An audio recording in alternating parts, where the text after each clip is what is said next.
Arrancamos de lleno con este análisis visual. Normalmente, cuando pensamos en una consulta médica, solemos ver al paciente como alguien que simplemente recibe un tratamiento, un sujeto pasivo. Pero ¿y si en realidad fuera el motor absoluto de la calidad sanitaria? Hoy vamos a desgranar el enfoque del académico Avedis Doramedian, un modelo que, literalmente, le da la vuelta a la tortilla y pone al enfermo al mando, transformando todo el ecosistema de salud. Es un cambio de mentalidad brutal sobre lo que significa recibir y evaluar la atención médica. Fijémonos bien en esta afirmación tan rotunda. Con ella, el autor sienta las bases de todo el documento. La medicina no puede ser un monólogo donde el médico habla y el paciente asiente sin rechistar. Es, por definición, un trabajo en equipo indispensable.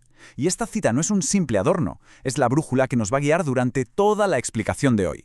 Para que este marco teórico encaje, tenemos que tener súper claros dos conceptos. Primero, cuando hablamos de garantía de calidad, nos referimos a un ciclo continuo, recopilar datos reales y ajustar las prácticas médicas en base a ellos.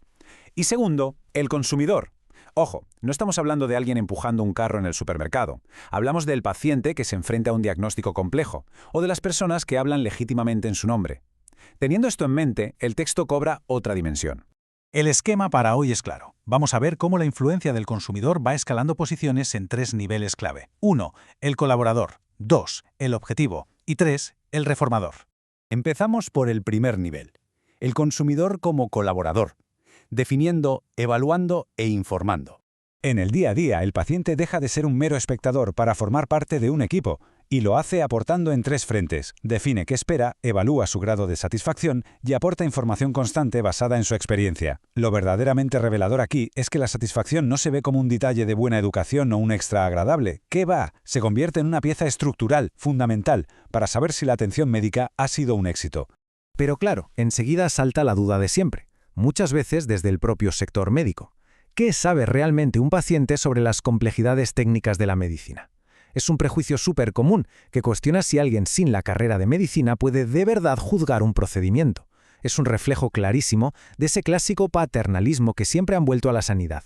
Pues bien, el contraargumento es literalmente demoledor. Vale, puede que falte conocimiento técnico, pero el paciente es quien sufre o disfruta las consecuencias en su propio cuerpo. Por lo tanto, es el experto número 1 en los resultados. Solo el consumidor sabe qué riesgos está dispuesto a asumir y qué calidad de vida busca tras un tratamiento. Al final del día, es el juez supremo de su propia salud. Pasamos a los obstáculos de la colaboración, superando barreras prácticas y éticas. Llevar toda esta teoría a la vida real no es un camino de rosas. Hay barreras prácticas innegables. A veces nos distraemos con las comodidades superficiales de un hospital, perdiendo de vista el éxito clínico. Otras veces, las opiniones se basan en el puro conformismo. O nos encontramos con que lo que el paciente quiere choca de frente con los protocolos estándar. Además, las historias clínicas rara vez tienen un hueco para apuntar la voz del enfermo. Pero el obstáculo más gigantesco sigue siendo el de la implantación. Hace falta una revolución mental absoluta para romper con siglos de tradición paternalista. Vamos con la segunda parte, el consumidor como objetivo, modificando la conducta y regulando la atención. En este nivel asoma una dualidad fascinante. Por un lado, los pacientes son coproductores de atención. Esto significa que con sus hábitos y su forma de seguir los tratamientos, dirigen de forma autónoma su propia recuperación. Pero por otro lado, actúan como vehículos de control, es decir, a través de sus decisiones económicas o buscando segundas opiniones, terminan condicionando y regulando indirectamente la forma de actuar de los médicos. Y resulta interesantísimo darse cuenta de que el éxito de un paciente actúa como un espejo del trabajo del profesional. Como las personas son coproductoras de su bienestar, la destreza que demuestran al cuidarse refleja directamente lo bien que el médico les ha preparado antes. Vamos, que el éxito clínico y el del individuo van siempre en el mismo barco. Y llegamos a la tercera sección, el consumidor como reformador, cambiando el macrosistema sanitario.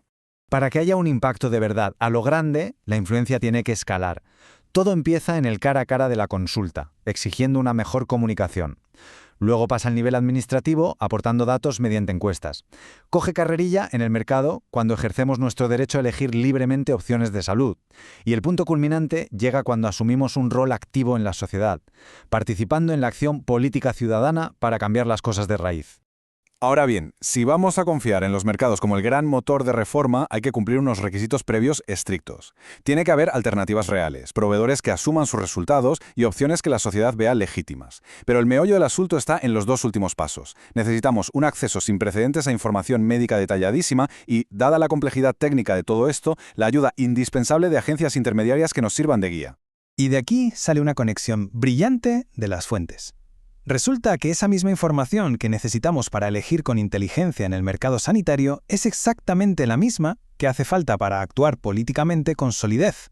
Cuando la población comprende de verdad cómo evaluar la calidad asistencial, adquiere de golpe las herramientas para exigir y promover leyes que reformen todo el sistema de salud.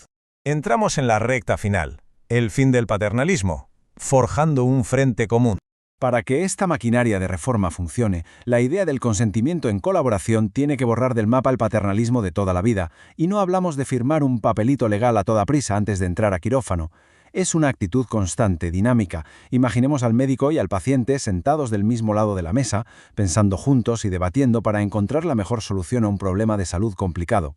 Y un detalle importantísimo, darle poder al paciente no es declararle la guerra a la profesión médica. Al revés, subraya que lo que es bueno para unos resuena en total sintonía con los intereses de los otros. El éxito real llega cuando pacientes bien informados y profesionales transparentes hacen equipo. Esa alianza indestructible es justo lo que presiona a los políticos para que asuman de una vez la responsabilidad de mejorar la sanidad. Cerramos este análisis visual con una gran incógnita. Hemos visto el recorrido brutal, cómo el paciente pasa de estar pasivo en la camilla a tener el poder de reformar el sistema. Pero frente al peso de las estructuras tradicionales, ¿están las instituciones médicas verdaderamente preparadas para soltar el control paternalista y abrazar al paciente como un arquitecto de su propia salud en igualdad de condiciones? Es una pregunta provocativa que deja la puerta abierta de par en par al futuro de nuestra sanidad. Gracias por acompañarnos en esta exploración del texto original.